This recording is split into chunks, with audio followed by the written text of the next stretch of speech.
Good morning, everyone, and Merry Christmas. I hope this finds you well and living your best life in Jesus Christ.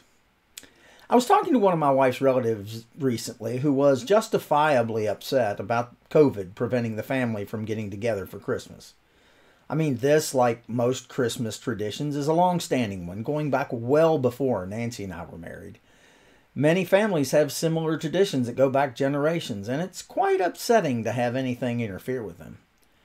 I'm sure we're not the only family facing the necessity of being separated from our family at Christmas, and if we're not careful, we can allow this depressing thought to become foremost in our minds and rob us of any hope of finding joy in the season. But the truth is, it's tough not being able to go home, isn't it?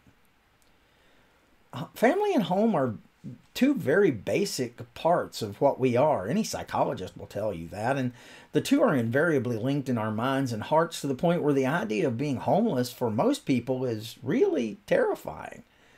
The truth is that we all, deep in our hearts, long for home. I read something a while back that put it this way. It said, home is a canvas on which you paint the memories of your life.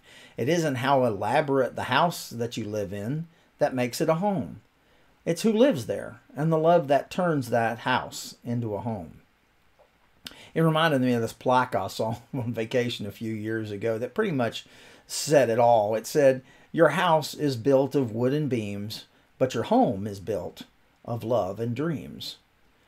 For most of us, home is very basically where our loved ones are. I've always said my home is wherever Nancy is.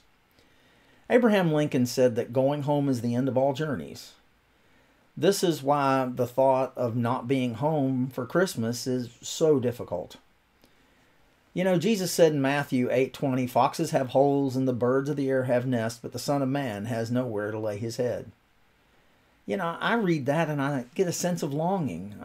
I don't know, maybe it's just me, but I'm pretty sure that Jesus longed for two homes.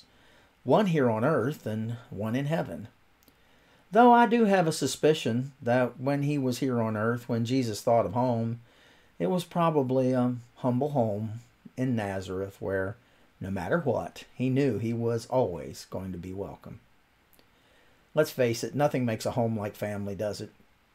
I was blessed on Sunday that even though I will most likely not be able to see my earthly family for Christmas, I was able to be home for Christmas. I was with my loved ones, my church family. I was blessed to be able to be with those I love and those that I know love me.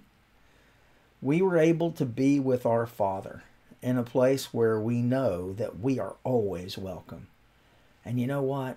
It was a wonderful, warm place to be. And think about it. That's just our temporary home, isn't it? I mean, as much as we long for our earthly homes, how much more do we long for our eternal home? You know, Lincoln also said this. He said, I never lie down in the darkness without thinking of home when I'm away.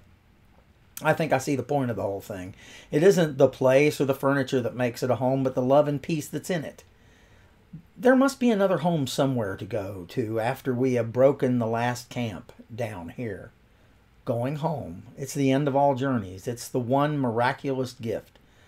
The one call that's irresistible. Yes, COVID has done a number on us this year, but COVID can't rob us of our home. How blessed are we as a people to know that when we finally break camp here, we can one day walk through the doors of our eternal home, one not made with human hands, where we can settle in with God's family for all of eternity. What a wonderful gift it is to have a heavenly home. And for that matter, what a wonderful gift it is to have an earthly home. What a wonderful, glorious gift it is to know that for we who believe, a home waits where sin and sadness and loss cannot enter. Sickness doesn't exist, and death, it's just a memory. I am grateful for my earthly home, and I'm grateful for my church home, and yet I long with all of my heart for my forever home. If you're drifting and homeless today, I urge you, come home. Come home to love. Come home to peace. Come home to joy. Come home to Christ. Come home. Even Dorothy knew there's no place like home. Believe me.